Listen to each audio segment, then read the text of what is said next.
Ya, masih bersama kami di Apa Kabar Indonesia Pagi. Kita akan mengupdate dulu bagaimana data yang sudah dirilis kemarin sampai dengan tanggal 5 Juni 2020, 5 Juli 2020 sampai dengan pukul 12 waktu Indonesia bagian Barat. Anda bisa melihat jumlah pasien positif di Indonesia ini mencapai 63.749, ada kenaikan 1.600 orang lebih, Vi. Betul sekali. Nah, masih ada angka yang meningkat dan juga sejumlah provinsi dari beberapa wilayah di Indonesia tentunya, khususnya Jawa Timur ya, Rati, Jawa ya. Timur. Kabarnya sampai 500 kemarin satu hari kemarin begitu ya. Iya, benar sekali, Vi. Ini juga menjadi perhatian penting sih buat kita bersama agar angka ini sama-sama yuk kita ajak masyarakat, pemangku kebijakan dan lain sebagainya untuk sama-sama kita segera menganggap ini tuh seperti kayak hal yang sudah harus urgent gitu ya. Urgent. Jangan dianggap ini udahlah nggak kayak apa. Jangan beranggapan PSBB masa transisi. Betul. Ternyata memang virusnya udah nggak ada begitu ya, Vi.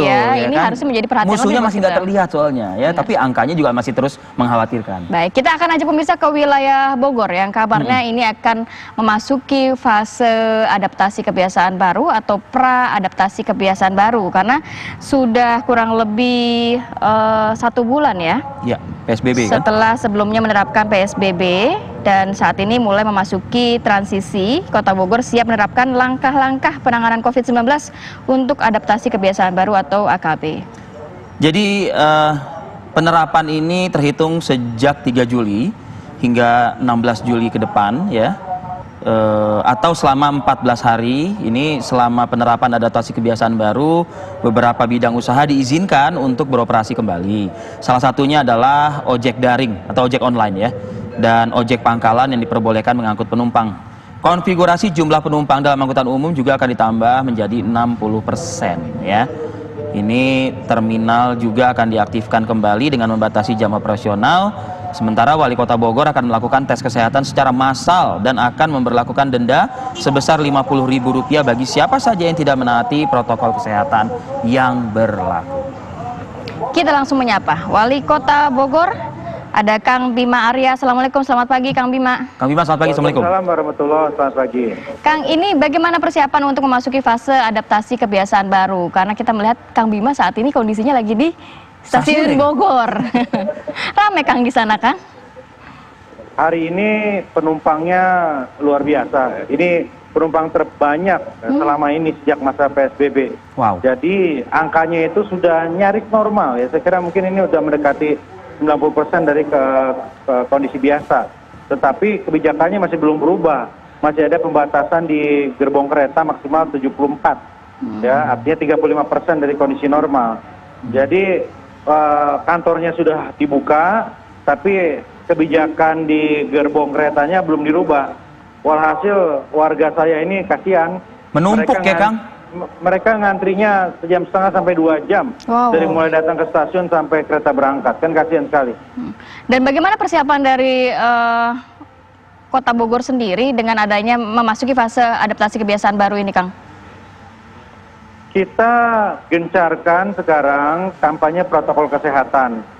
Jadi dari mulai sosialisasi di lapangan dalam bentuk pengawasan, patroli, kita juga maksimalkan berbagai kanal media ya. Bahkan saya dan Pak Wakil kemarin goyang AKB itu, goyang adaptasi kebiasaan baru yang juga ada versi TikToknya supaya warga nempel.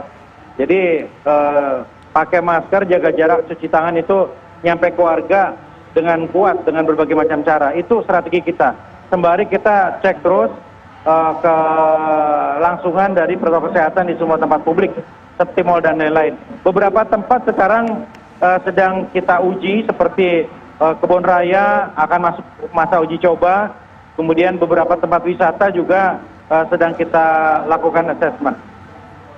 Pak Wali, saya ingin bawa lagi pendalaman penjelasannya ke lokasi Stasiun Bogor nih Pak Wali.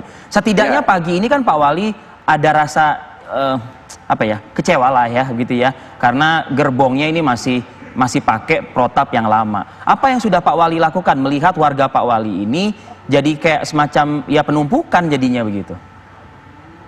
Kita dua hal sudah dilakukan ya. Pertama, memaksimalkan layanan bis Tapi bis ini kan juga terbatas. Iya. Satu bis itu 15 sampai 25 penumpang saja kapasitasnya. Sedangkan penumpang ini kan dalam keadaan normal 20.000. Jadi mau ratusan bis juga nggak akan bisa gitu. Nah yang kedua kita sudah usulkan untuk shift kerja. Dan memang kemudian dikeluarkan surat edaran oleh gugus tugas. Pengaturan surat pembagian kerja. Tapi kelihatan ini nggak berjalan. Nah jadi menurut saya hari ini saya ingin sekali menyampaikan lagi kepada Kementerian Perhubungan dan juga berkoordinasi dengan Provinsi Jakarta untuk memastikan sebetulnya ini shift kerja ini berjalan atau tidak. Dan sebetulnya jaraknya terlalu tipis sehingga mereka masuk jam 9 atau jam 11 berangkatnya sama. Sebaiknya shift kerja ini dibuat lebih panjang lagi jaraknya. Kecurigaan Pak Wali apa Pak mengenai shift kerja ini? Jangan-jangan emang udah nggak ada shift Pak? Itu satu. Kedua, mungkin berangkatnya sama aja. Jadi mereka tetap ketemu di sini. Iya. Walaupun dibagi dua, ada yang jam 8, jam 11. Tapi yang jam 11 berangkatnya sama aja. Itu kecurigaan kami ya. Jadi opsinya sekarang adalah satu, evaluasi total shift kerja dibuat rentangnya agak panjang. Ya buat saja jam 8 di jam 1 siang misalnya. Itu opsi pertama. Opsi kedua adalah menambah kapasitas gerbong. Jadi yang sekarang ini 35%, kita tambah menjadi 50%. Dengan pengawasan protokol kesehatan yang semakin ketat di dalam gerbong kereta. Pengawasan protokol kesehatan, ya, oke, semakin ketat. Masyarakatnya mau nggak diajak untuk ini? Ya oke lah, tadi kan mungkin sosialisasi dalam bentuk media yang langsung mengena, melekat ke masyarakat. Kita bicara umum lah, nggak usah bicara TikToknya, nggak usah bicara apanya. Mau nggak masyarakat diajak untuk seperti ini? Khawatir nih, justru malah bisa menambah angka lagi nih, karena kan kemarin Dinas Kesehatan Kota Bogor merilis hari Sabtu ada peningkatan tuh Pak Wali di Bogor. Iya kan saya sampaikan, cuma dua pilihannya sekarang. Konsisten berlakukan shift kerja yang ketat dengan rentang yang panjang, atau nambah kapasitas gerbong kereta.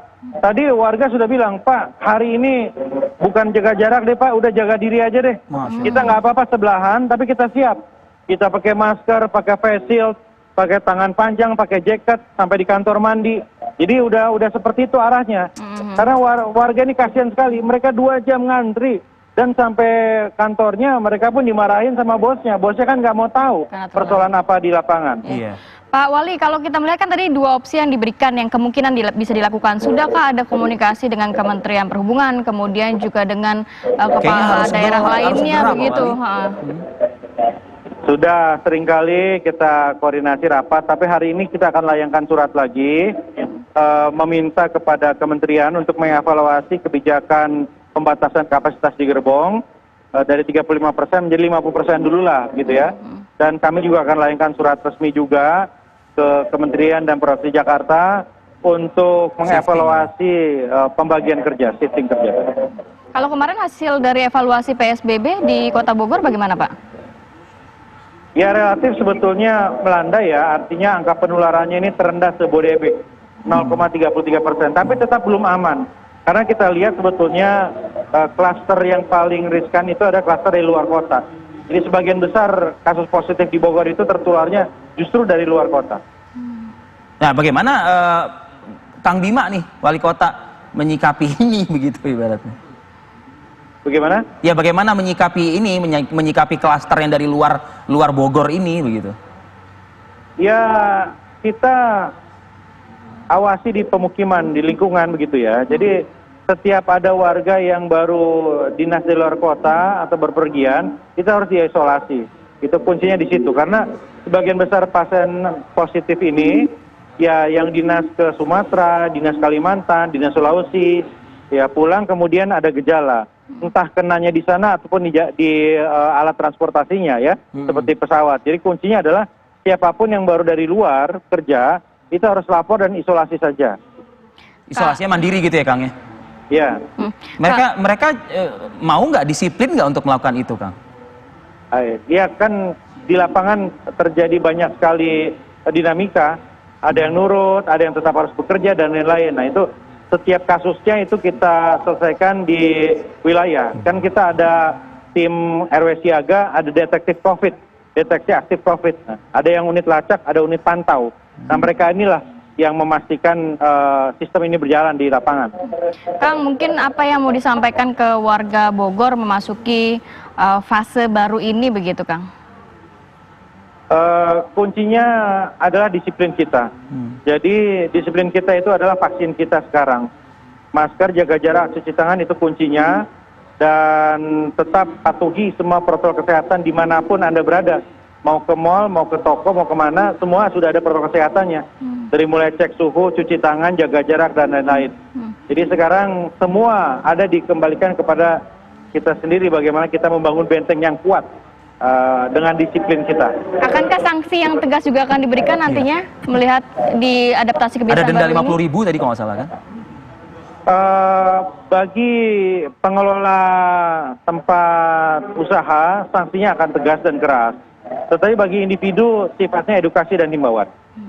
Baik. Oke. Kang, agak miris sih Kang sebetulnya mendengar tadi ya penjelasan Kang Bima begitu, Wali Kota Bogor. Pak Wali, ini kita bukan jaga jarak lagi nih, tapi udah jaga diri. Jaga diri. Kayak gitu ya. Mudah-mudahan ya kita semua bisa mendengar, bisa menyadari segera ya apa itu yang menjadi PR khususnya mungkin dari wilayah Kang Bima Arya. Terima kasih Pak Wali Kota Bogor pagi ini sudah berkesempatan untuk menjelaskannya langsung dari lokasi. Selamat bertugas, kayaknya mau langsung begitu ya, Vi ya, melihat sudah di TKP nih ya. Tetap jaga Tetap sehat kesehatan selalu Pak. Pak Wali.